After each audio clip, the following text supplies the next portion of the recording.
Welcome. This is lecture 13 in COMM 1110, Fundamentals of Speech. And in the last lecture, we were discussing the process of perception and attention. And at the end, I listed 11 factors of attention. And in this lecture, I'm going to make that a little more practical and get into how you can use those factors of attention that we listed, such as familiarity, action, movement, concrete, conflict, etc., how you can use those in a speech, both in your visual aids and in your the verbal part of your speaking and the nonverbal part as well. I may have said this before, but public speaking as a mode of communication is a lousy way to dump a lot of facts on people, a lot of data on people. That's not the purpose of it. Public speaking is a good way to help the people understand how the facts relate to them and to apply them, to make them personal. So you might be providing less facts, less hard data, but you're making it live for people, and that's what's important in public speaking. So I want to go through these factors of attention, and I want you to keep in mind that these factors of attention are important in three specific areas of your speech. The first area that you can read about in the textbook is the introductions and to some extent the conclusions. So when you're reading this, you can see that a lot of this applies to introductions. The second is in supporting material. I will not give a specific lecture on supporting material because the chapter in the book does a very nice job on that in discussing the three types of supporting material, being examples and stories, statistics, and testimony. So you can read the book. I'll make a few references to it in class, but mostly that's pretty good solid information there. And the last area is that attention is important for is visual aids. And in this class, the visual aids we use are PowerPoint slides. And there are other types of electronic or digital means of presentation software. Prezi is another one I like there, and I'm sure some of you are familiar with some of them, but we're going to stick with PowerPoint because that's what's available on campus. And I think it's important for people to know how to make the right kind of slides, not just busy slides and know where to click and drag and that kind of thing, but to make slides that are good for a speech. And there are chapters on all three of these subjects in the book. All right, first, I want to talk about the factors of attention of movement and activity. And one place where you can use movement is in the animation in your slides. In animation on PowerPoint, we don't just mean cartoon characters, although there are cartoon characters that move that you can put in there, or video. We mean that the words come on at various times when you talk about them, that you can bring the words on, you can take the words off, you can make the words big, you can make the words little, that kind of thing. So your bullet points. And you don't want constantly moving characters on the screen. If you bring on a moving character like a little dancing leprechaun, he needs to stay on there for about 5 seconds and then leave. It's because it's very distracting to the audience, because movement is a factor of attention. People's eye will be drawn to moving things. That's why it's important, if you're using animation of text, to bring it on and to do it as you speak about the bullet points instead of bringing them all up at one time. The second factor of attention is contrast. That I want to talk about, and this is again in reference to the PowerPoint slides. In your slides, you want to use bold, contrasting colors. The good colors are red, white, black, Kelly green, a good bold green, royal blue, and gold. You don't want to use pastels or neons or weak colors because they're hard to see on a screen. And you want to be sure that the size of your text is contrasting so that it stands out. Of course, contrast and variety is very important to your nonverbal communication as well. If you just stand still, there's no contrast. If you don't move around, there's no contrast or variety. And if your voice is monotone or mono-rate, you don't have any contrast or variety either. So it applies in these two areas. Also, you would want to be sure that in your speech you use a variety of supporting materials. If everything was a story or everything was a statistic, that doesn't have variety either. You've heard all your life, variety is the spice of life. The next factor of attention is proximity, and as I said before, proximity is about physical closeness. The use of proximity means to minimize the distance between yourself and the audience. Now, of course, you don't want to violate their personal space by getting within 3 feet of someone, but generally, the closer you can get to your audience, the harder it's going to be for them to ignore you, which is the point of the factors of attention. So if you're 5 feet away from somebody, you're going to have their attention a whole lot more than if you're 50 feet away from them. If you're in a room that seats 50 people and there are only 10 people, you know what's going to happen. People are going to spread out and have their space, and they're going to be much more likely for their minds to sort of wander and to get sleepy and not be able to focus. So if you can arrange to have a meeting that's actually in a room that's the number of seats that you have people, that's good. Another aspect of proximity is that if somebody has something physically in their hands, they're going to pay attention to that as opposed to pay attention to the speaker. So generally it's good to pass out brochures and handouts afterwards if you can do that, because they will pay attention better. Another is to minimize the amount of furniture, computer screens, lecterns, etc. that are between you and the audience. So the closer you can get, the better. That's what proximity is about. The next factor is familiarity. And of course, familiarity means mental closeness or experience closeness. This one's very important to public speaking. You should use examples and humor that immediately ring a bell for people. If they have to sit there and think about it, that you're going to lose them. It needs to be something that they'll get quickly. It should be within their realm of experience. That doesn't mean to use old material, just material that relates to them. For example, if you want to talk about the problem of gangs in the United States, it would make a whole lot more sense to talk about gangs in North Georgia or Dalton or Chattanooga than it would to talk about gangs in Seattle or Los Angeles, because we don't live around there. And that's fine for those folks, but we're here. So keep things within our realm of experience. A good example is good if people understand it.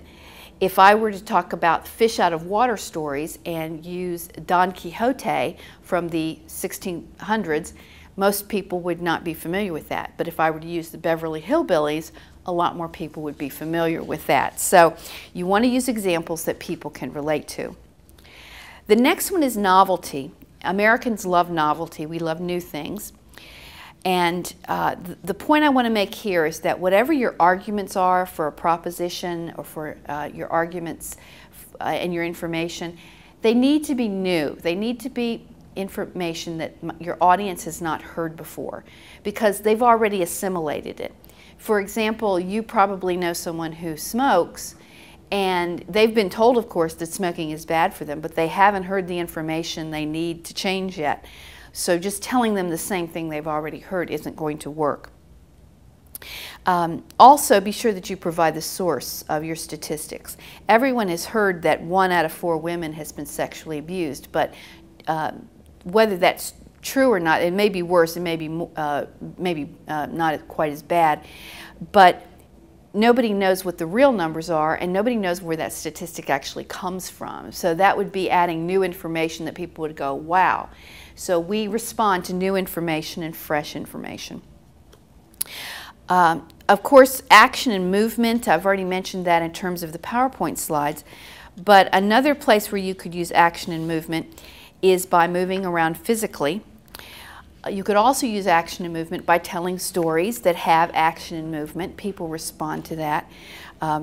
I recently went to see the new Batman movie, and there was a lot of action in that movie, and it keeps your attention very, very much. You can't take your eye off the screen. And you also don't want to take too long on one point. You want to keep your speech moving, as it were. Transitions can also help with this.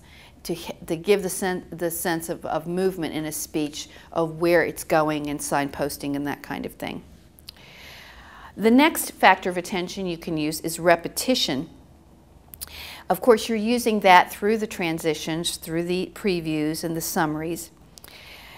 You might want to emphasize a really big point by saying it twice, but you don't want to get into a habit of repeating everything you say. That gets very annoying. It makes the audience think they're being talked down to. As you'll see in Chapter 12, in this chapter on language, there is repetition of initial consonant sounds and repetition of phrases, has a certain rhetorical power to it. You can use that at times as well. Another place you can use repetition is in the PowerPoint slides, where from slide to slide you use a consistent format, consistent font and color scheme, which sort of reinforces the idea. If you change from slide to slide, that becomes kind of disorienting to the audience, and otherwise they look kind of random. The next one is conflict. We often say we don't like conflict, but we really do. We like conflict for other people, maybe. And so you can use conflict by having, for example, pro and con ideas, contrasting ideas or arguments, showing myths versus reality, that kind of thing. Another way, of course, would be to have stories that have conflict. The next one is humor, and you can see on your sheet I've left a big space for that, because humor is an interesting aspect of communication and public speaking. And of course, humor is very good. In actual class, not so much in these videos, but in actual class I use a lot of humor. I show cartoons, I show cute videos, things like that.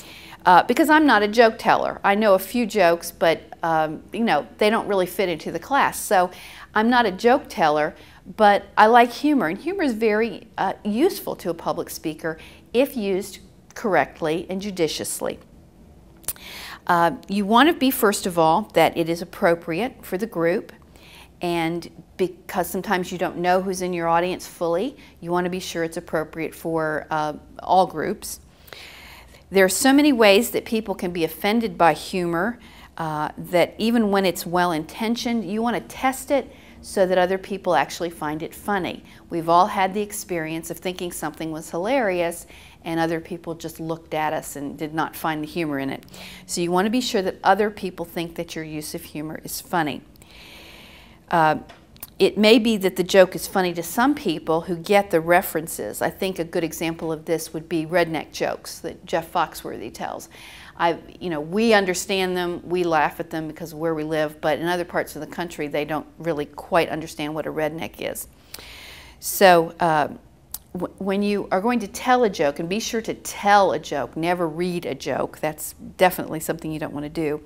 You want to practice it and be sure you get the timing right, because so much of humor is in the timing. And you may feel that you're not good at telling jokes. That's fine. Generally, jokes aren't necessarily that appropriate. You want to be sure that it has something to do with your theme and your topic. But there are other ways to be funny than just telling the typical jokes. And by the way, if you tell a joke, don't act like it actually happened to you when it was just a joke. That's not very ethical. But as I said, you can use cartoons, videos, funny quotations, things of that sort. But again, keep them relevant. It should support the humor, the general tone and topic.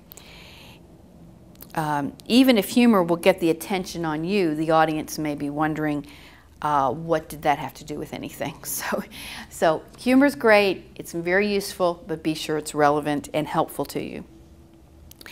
The next factor of attention is concreteness, and that falls into the category of using real-life, concrete, physical examples that people can relate to and that are vivid to the senses. The last one I have listed there is suspense. You can use suspense in a couple of ways in a speech.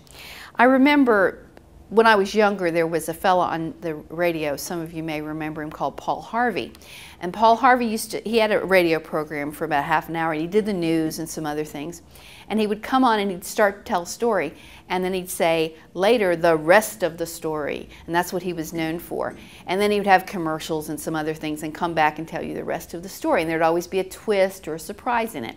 But his technique was to get you hooked, and you kept listening because of the suspense. So you can do that. You can start in the introduction, tell story, and say, at the end, we'll find out what happened. It sort of sets up why you have to keep listening. Another way to use suspense is to not bring up all the words on the PowerPoint slide at one time. Bring them up as you speak about them, and it has a sense of there's more to come, whereas if you bring up all the words at once, there they are. And the other problem with that is that the audience is torn between listening to you, which is what they're supposed to be doing, and trying to decipher the slide, which you don't want them to do. The slide should be helping you, not the other way around. So those are some ways to use suspense. So keep in mind that these factors of attention are useful in the PowerPoint slides, the introduction, and the supporting materials of your speech.